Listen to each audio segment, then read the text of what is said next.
Gustavo Farias aqui e hoje nós vamos trazer alguns dos principais acontecimentos que tivemos no mercado aí durante essa última semana. O índice Bovespa teve uma boa recuperação após ter tido aí uma queda forte ao longo do mês de agosto, porque parte da saída de recursos dos estrangeiros está aí voltando, né?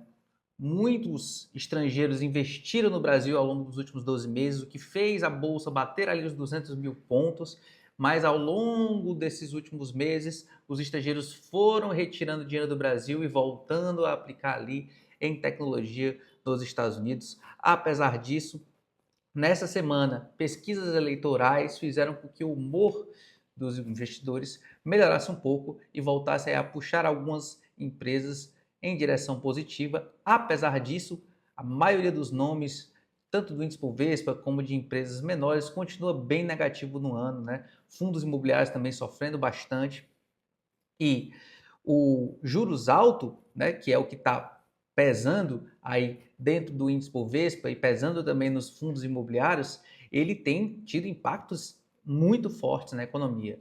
O número de recuperações judiciais é recorde. E aí nós tivemos também novidades sobre a Braskem e a Oncoclínicas, né? A Braskem tentou aí fechar seu acordo com os credores e acabou que está tendo muita divergência, né? Os credores querem mais garantias da Braskem, a Braskem não quer emitir novas ações, então está tendo aí um impasse. E enquanto isso, a Oncoclínicas, a novela parece ser ainda mais complicada. Ontem, a CVM decidiu por 3-0 que deveria haver uma OPA, uma oferta pública de aquisição de ações da Oncoclínicas, devido a uma movimentação de um fundo, o Centauros, em 2024. Isso acontece num momento em que a empresa está em recuperação judicial e soltou seu plano de recuperação judicial com opções que chegam até a 80% de deságio sobre a dívida. Então, é uma situação muito maluca porque esse dinheiro da OPA não vai para a empresa. Se fosse para a empresa, seria uma grande salvação, mas infelizmente não vai. E não são só as empresas, tá, gente? Os investidores, a população brasileira estão todos muito endividados, tá? É o recorde de endividamento da população brasileira e o recorde de inadimplência também. O principal culpado, é claro, é o juros altos, mas também nós temos aí algumas culpas, digamos assim, menos conhecidas, como, por exemplo, o advento dos bancos digitais, né? Muitas pessoas sequer tinham conta no banco 10 anos atrás, então esses recordes fazem com que a população brasileira tenha mais acesso a crédito e esse excesso de crédito que a população brasileira está tendo, está gerando aí também população mais endividada, tá certo, gente? E isso tudo vai trazendo para a gente aí um cenário em que a economia vai desacelerando. E a economia desacelerando, você vai tendo aí cada vez mais inflação mais fraca. Tivemos aí um IPCA 15 muito fraco, negativo em 0,4%. Ainda estamos ali, né, no pós-guerra, digamos assim, Estados Unidos e Irã, ou seja, a inflação ainda está reagindo a essa situação. E graças a isso, a Selic é esperada de continuar caindo, tá, gente? E se de fato a inflação continuar indo nessa direção, a Selic deve terminar o ano aí próxima de 13,25%, né?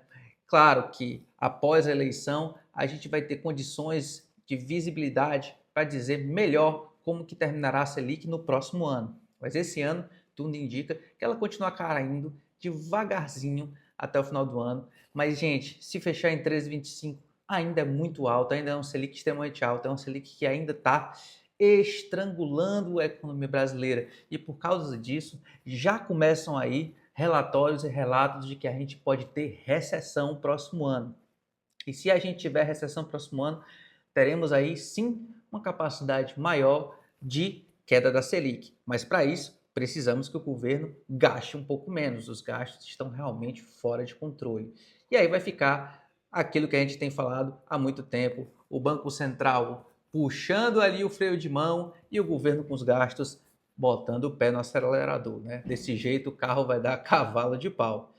Indo para a parte internacional, tá, gente? A gente teve ontem os resultados da Nvidia, o resultado que foi assim realmente estratosférico, um resultado muito forte, com crescimento de vendas aí de mais de 100%, crescimento de lucros de mais de 100%, e realmente para uma empresa do tamanho que ela é, surpreende. Ela também revisou aí suas projeções para o próximo ano com crescimento de 70% nas vendas para o próximo ano, enquanto os analistas que já estavam otimistas esperavam um crescimento de 40%. Realmente, a revolução da inteligência artificial tem conseguido aí segurar a bolsa americana, apesar de todo o cenário geopolítico extremamente desafiador, né? Enquanto a bolsa americana vai indo bem, vai fazendo novas máximas, o cenário ali, Estados Unidos e Irã, continua ainda bastante incerto.